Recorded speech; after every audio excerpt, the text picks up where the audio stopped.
Jalan di sana tertib, tidak ada orasi, tidak ada Yel-yel, tidak ada yel, kita jalan secara tertib sampai ke lokasi. Terus dari sana kita lagi siapin posternya belum datang. Lagi belakang ibu ini ternyata banyak anak-anak muda yang peduli. ini jelasin nanti ke polisi ya. Baik, siap. Paling tua yang dapat berapa? Sebelum berangkat mari kita mungkin ngasih dulu. Wabarakatuh. Selamat pagi kawan-kawan semua. Gembira sekali saya bisa mendampingi ibu bersama dengan akang, teteh, senior saya semua dan adik-adik juga. Sedikit gambaran kasus, saya dikontak oleh ibu itu kurang lebih 1 tahun yang lalu, di mana infonya ibu mau diusir dari rumah ini, sehingga saya kebetulan bergerak di bidang hukum diminta oleh Pak Andi Katariwirya selaku Presiden Ikatan Alumni SMA 3 untuk bantu. Akan tetapi waktu itu tidak ada satu tindakan formal pengusiran, hanya teriakan-teriakan yang mengganggu ibu, sehingga secara hukum kita tidak bisa berbuat apa-apa karena orang teriak itu susah diajukan delik gitu. Nah, terkait tanah, ini tanah milik perkumpulan Loge Hermes. Jadi ini satu area dengan yang di situ tuh milik perkumpulan, bukan milik perorangan. Ini Satu penting. surat ya, satu surat. Ya, satu surat. Jadi bukan milik perorangan tapi milik badan hukum. Perkumpulan Loge Hermes. Loge Hermes dikait-kaitkan dengan Freemason dan lain-lain, tapi saya sampaikan bahwa Loge Hermes secara organisasi sudah tidak aktif dan tidak jalan. Jadi background-nya apa di belakangnya saya tidak lihat itu, tapi ini satu badan hukum yang sebetulnya sudah tidak aktif sejak tahun 80-an. Nah, kemudian sertifikat yang ada, yang paling lama itu adalah tahun 62, SHGB nomor 234, itu dasarnya bahwa ini milik perkumpulan. Tahun 80, karena HGB itu diperpanjang, maka diperpanjang. Siapa yang menjadi pengurusnya? Beliau sebagai sekretaris, dan Pak Parwoto suaminya adalah ketua. Parwoto. Tahun 80. Tahun 80 itu Pak Parwoto. Ada SK-nya, ada suratnya. Tahun 80.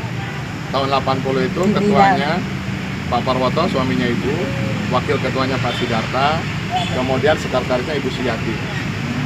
Tahun 80 inilah pengajuan perpanjangan yang diajukan oleh Ibu Suyati. Saya bagikan di grup siapa saja pengurusnya pada waktu tahun 82 dan siapa yang mengajukan surat pengajuan. Jadi Ibu Suyati adalah pendiri dan juga pengurus yayasan. Dan sekarang satu-satunya orang yang masih hidup adalah beliau, setelah yang lainnya meninggal. Perpanjangan terakhir SHGB adalah atas nama perkumpulan badan hukum, bukan atas nama perorangan. Ini penting memisahkan apakah ini milik ahli waris atau bukan.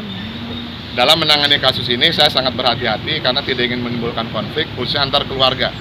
Karena hubungan antara ibu dengan pemilik rumah yang sebelah, dulu itu Profesor Supangat, sangat baik termasuk anak-anaknya. Yang bikin recok sebetulnya bukan antar keluarga, tapi ada pihak lain yang ingin menguasai. Itulah yang menjadi pelapor saat ini. Sehingga kita tanda kutip tidak memperkeruh sengketa karena tidak ada sengketa antara, misalnya yang terakhir kebetulan kan yang menjadi pengurus adalah Pak Supangat dan ada anaknya beliau namanya Mas Dani. Mas Dani tidak melakukan tindakan apapun yang mengusir ibu atau menyuruh ibu keluar, tidak ada. Yang ada tindakan formal itu, dan baru ketahuan kemarin itu adalah Pak Amir yang sekarang menguasai di sebelah. Saya tidak tahu dasarnya dia apa, nah, mungkin dalam pertemuan nanti kita bisa nanyakan kepada penyidik. Tapi intinya terkait status tanah ini milik badan hukum perkumpulan, maka yang berhak atas tanah ini adalah perkumpulan. Dan siapa yang menjadi pengurus perkumpulan itulah yang bisa mendiami. Kira-kira begitu, simpel saja, tidak perlu repot. Nah, kalau ada pihak lain yang mencoba menguasai atau menyuruh pergi, tanda kutip, itu tidak punya dasar hukum.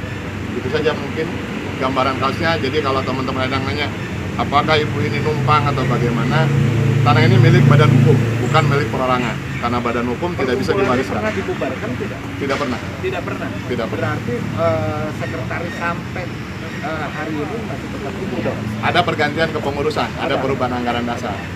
Jadi setelah Pak Parwoto dan Ibu kemudian ganti kepengurusan, gantian di antara anggota Pak Supangat. Setelah itu karena tidak ada aktivitas, baru ingat itu kalau ada habis masa akhir ini, akhir berlakunya HGB. Oh iya itu ya, jadi bikin baru lagi perkumpulannya kira-kira gitu. Yang terakhir yang menjadi ketua adalah Mas Dani, sekretarisnya itu Pak Pram, putranya Ibu. Oh, Gitu, ya. Tapi karena tidak ada aktif ya tidak ada aktivitas sebetulnya, gitu loh. Cuman di atas kertas ada. Gitu. Itu saja mungkin sebagai gambaran kasusnya, sehingga Bapak Ibu sekalian ketika melakukan pendampingan atau pembelaan, kita tidak dengar cerita katanya atau kita berdasarkan buktinya. Dan untuk itu saya bikinkan gambarannya di dalam grup.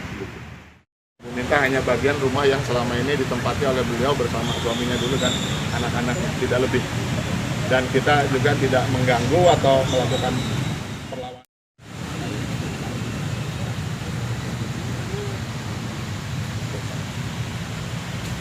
Bud, ada tambahan buat koordinasi teknis? Nanti Pak.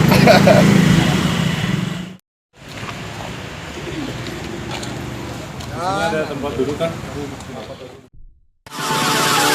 But if you close your eyes